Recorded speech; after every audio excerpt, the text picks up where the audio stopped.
Assalamualaikum warahmatullahi wabarakatuh. Perkenalkan, kami dari kelas C Pengantar Ilmu Lingkungan, jurusan Teknologi Industri Pertanian, Fakultas Teknologi Pertanian, Universitas Andalas. Yang beranggotakan Putri Herianti, Devita Cynthia Sirait, Diva Lutfia Hardi, dan saya sendiri Yoni Melia Putri. Di video kali ini kami akan membahas salah satu topik polusi udara, yaitu hujan asam. Pada materi hujan asam ini kami akan membahas 6 topik, yaitu yang pertama, pengertian, kedua, karakteristik, ketiga, proses, keempat, faktor penyebab, kelima, dampak, dan yang terakhir, cara mengatasi. Yang pertama, pengertian. Hujan asam adalah segala bentuk hujan yang memiliki tingkat keasaman atau pH di bawah normal, yakni di bawah 5,6. Secara umum, hujan yang turun di wilayah Indonesia memiliki pH normal sekitar 6. Dan hujan asam ini mempunyai kandungan pH di bawah kadar normal. Asamnya hujan ini dikarenakan adanya kandungan karbon dioksida atau CO2 yang larut dengan air hujan tersebut dan memiliki bentuk sebagai asam lemah. Karakteristik hujan asam. Berikut beberapa ciri atau karakteristik yang dimiliki oleh hujan asam. Yang pertama, memiliki pH di bawah kadar normal, yakni di bawah 5,7.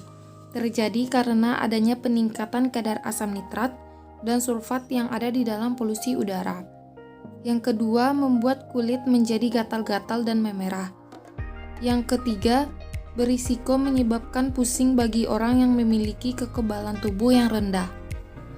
Proses hujan asam.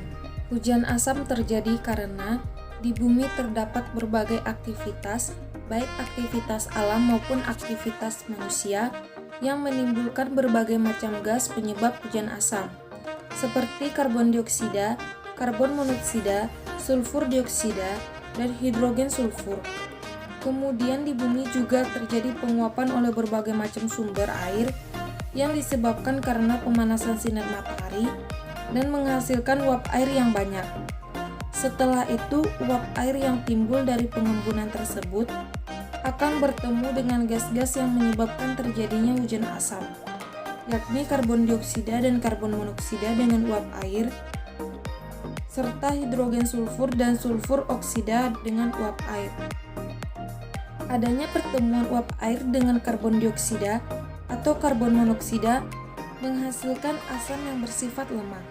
Hidrogen oksida dan sulfur dioksida ketika bertemu dengan uap air akan menghasilkan asam yang bersifat kuat.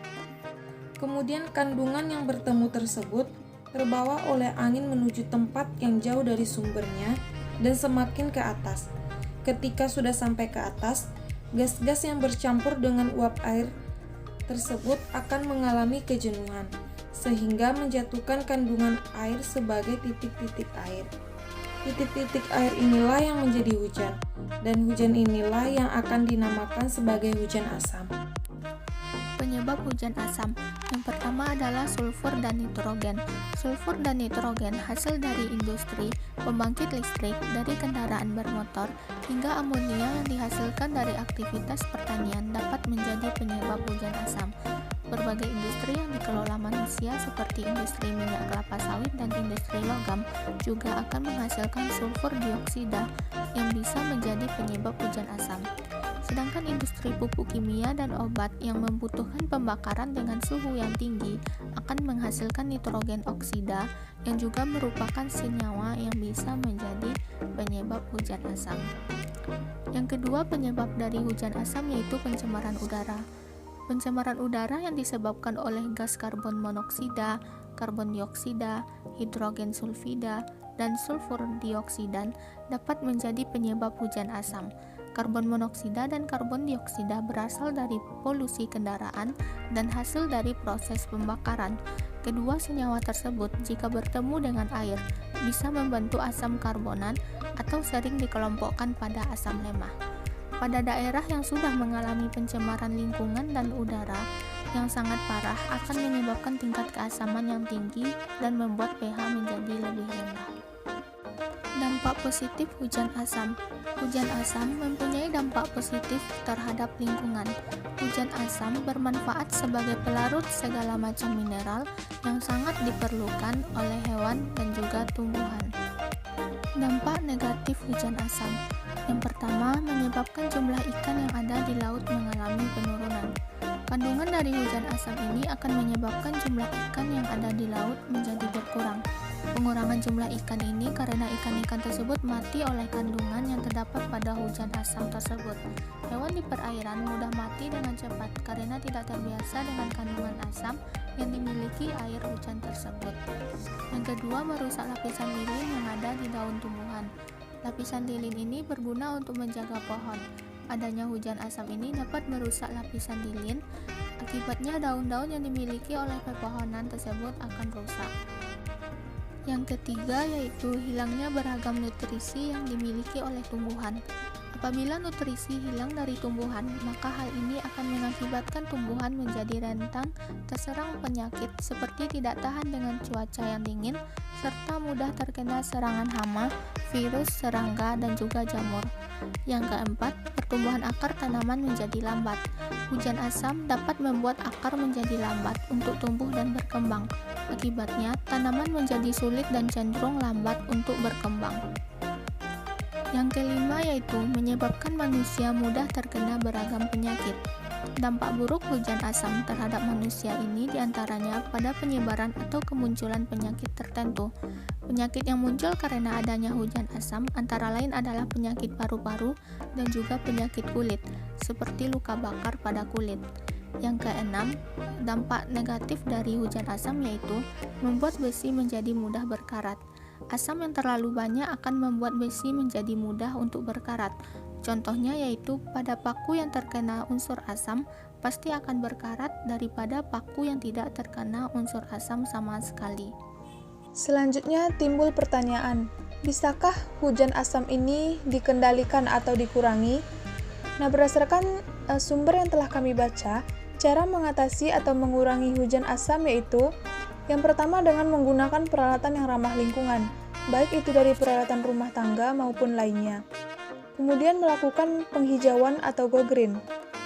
Contohnya seperti tidak menebang pohon sembarangan atau dengan menerapkan sistem tebang pilih, kemudian melakukan reboisasi terhadap hutan yang gundul, dan kemudian juga bisa dilakukan dengan mendaur ulang sampah plastik. Hal-hal sederhana seperti melakukan tindakan go green dengan daur ulang seperti reduce, reuse, dan recycle terhadap sampah plastik dapat mengurangi atau dapat mengatasi curah dari hujan asam itu sendiri. Selanjutnya yaitu menggunakan energi dengan bijak. Kita dianjurkan untuk menggunakan energi secara lebih hemat agar kebutuhan energi masih tetap terjaga. Contohnya saja, menggunakan listrik dengan seperlunya, menggunakan bahan bakar dari fosil secukupnya, dan sebagainya.